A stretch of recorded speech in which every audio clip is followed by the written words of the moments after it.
So what's up mga Kataps TV, no? So for today's video mga Kataps TV, alam ko yung gusto i-share sa inyo mga advice, lalo na yun sa mga baguhan sa lalo na dito sa Facebook, no? So marami na kasi ngayon nagbablog na hindi pa rin nila alam to.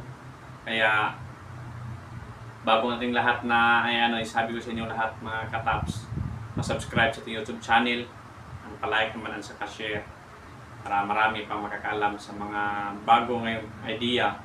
Kahit wala kayong viral, pwede kayong mag-monetize. So ito na mga Kataps. So paano natin gawin? Madali tayong mag-monetize kahit wala tayong viral dito sa Facebook, no? Madali lang to mga Kataps. So sundin mo lang, kailangan mag-upload ka ng video na walang picture dito sa Facebook. Sa Facebook, kasi marami pang hindi nakakaalam. Marami pa hanggang ngayon nakita natin na nag-upload sila ng video or mga picture lang na nilagyan ng music. Hindi talaga yan ma-monetize sa content monetization ngayon na bagong update ni Meta. Kaya kailangan natin clearing mo lahat yan, linisin mo yan, di-delete mo lahat yan. Mag-upload ka yung video talaga na gumagalaw. Huwag yung mga picture lang na nilagyan ng sounds kasi hindi ka dyan monetize.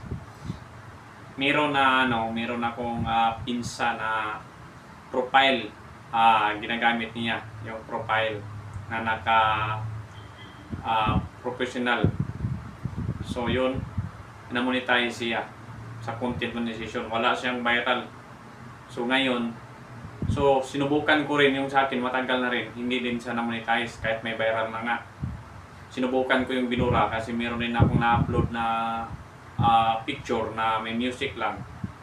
Kasi meron din dyan sa na pwede kang magawa ng pero bawal pala yun. Kaya kailangan wala kang upload na mga video na mga picture na ginawa mong reels. Yan, iwasan mo yan. Yung mga picture ginawa mong reels, nilagyan mo ng sounds o music. Kasi yun, dyan ka yan. Hindi mo monetize.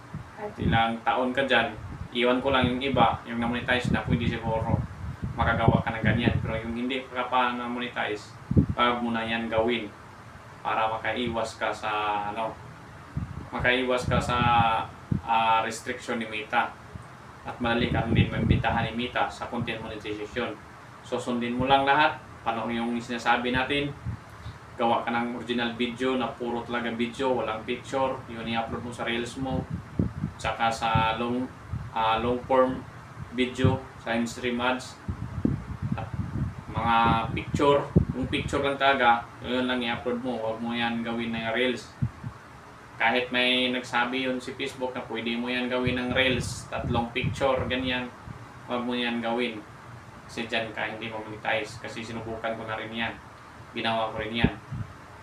Noong inalis ko siya, naging na-monetize ako at na-invite ako sa monetization. Kaya,